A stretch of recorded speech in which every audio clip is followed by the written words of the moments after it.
This is a Sports Catastrophe production.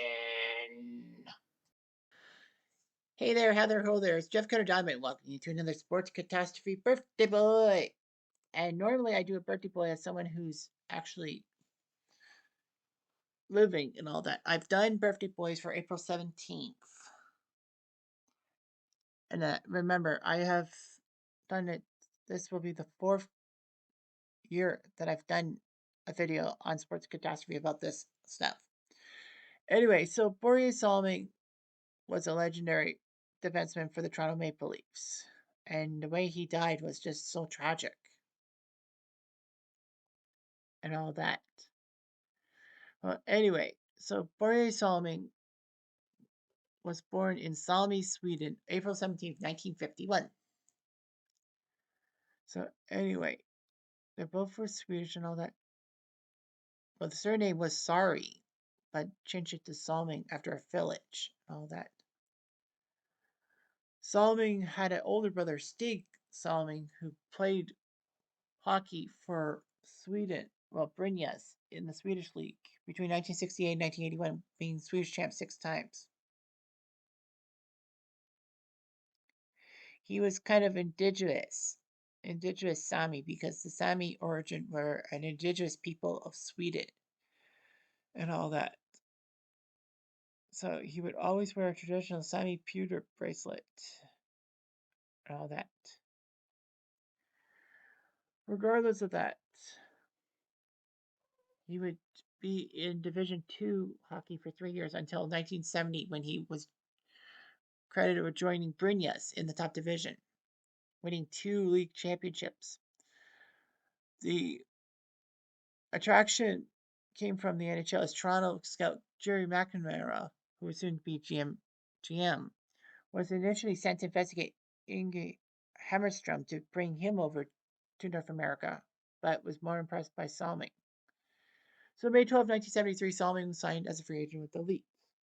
Of course, this was possible, getting Salming, due to the fact that the Leafs owner, Harold Ballard, was in prison for tax evasion and funneling funds to help him out personally and not Maple Leaf Gardens. So anyway, it was a big risk to bring Europeans over to Canada, well, to the NHL in the first place back in the 70s, because Europeans were basically made to be soft and all that. So he knew what he could do. So Salming started out the 73-74 season with the Leafs and all that. And of course, North Americans consider European players too soft and all that, because North American ice hockey is played more physically on a smaller rink and all that. However, Salming's great performances actually eradicated the reputation and all that.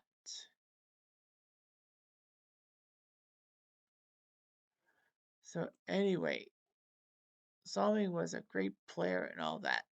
He was the defenseman the Leafs needed in the 70s and all that. He had a few key moments in the 70s and all that.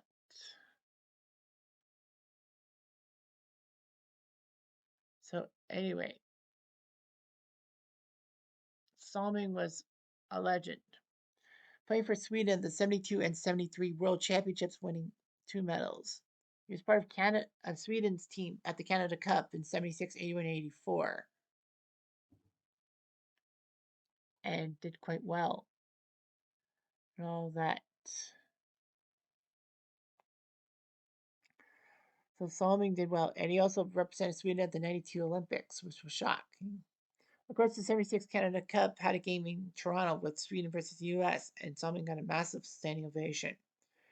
He also had another ovation when Sweden went to the semis of the Canada Cup against Canada. So, anyway, Salming would later comment that I'll never forget our game in Toronto. The fans gave me a standing ovation during the introductions. I was representing my country, and Canadian fans gave me a standing ovation. Sometimes hockey has no country. Salming would be named to the IIHF Centennial All Star team in 2008 as top defenseman and all that. So Salming did his job, and then he was good for the Leafs. his longevity with the Leafs was huge.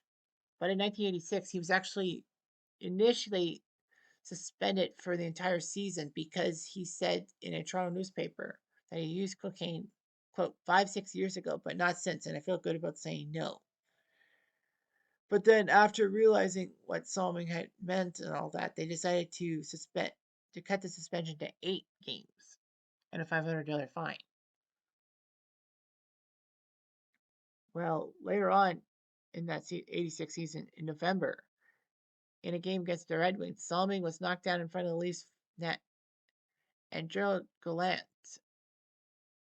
future head coach of the Rangers, had actually cut Salming's face with his skate blade.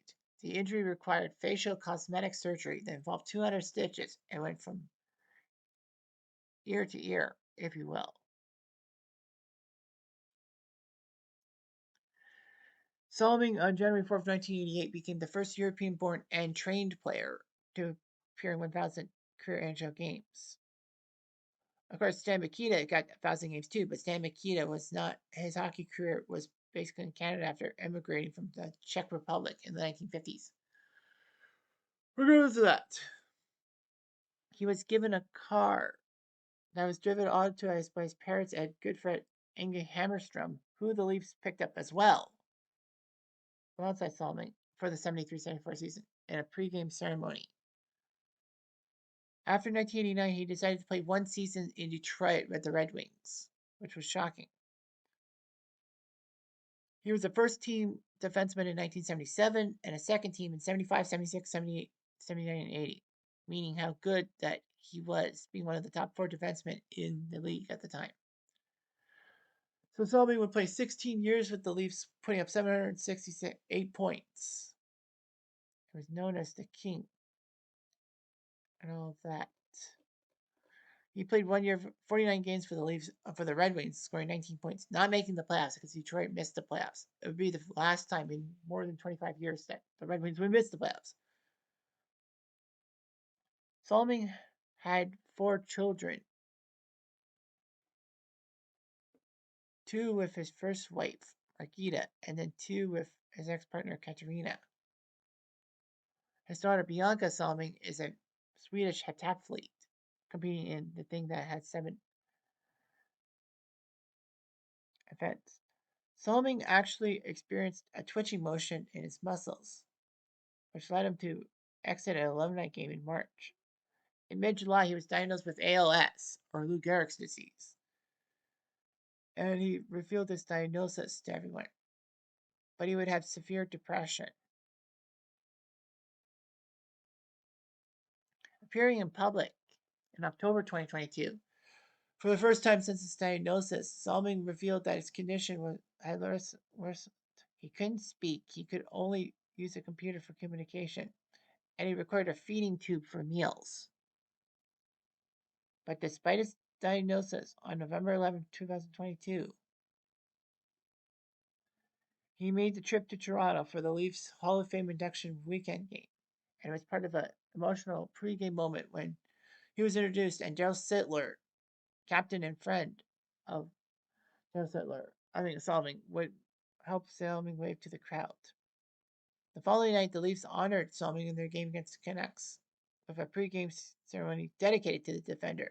Salming dropped the puck in the ceremonial face-off, and the Leafs would have a starting lineup of 6 Swedish players to honor Salming's career. The following week, he was inducted to the All-Star Team of the Century and was given the NHL's honorary award at a ceremony in Sweden.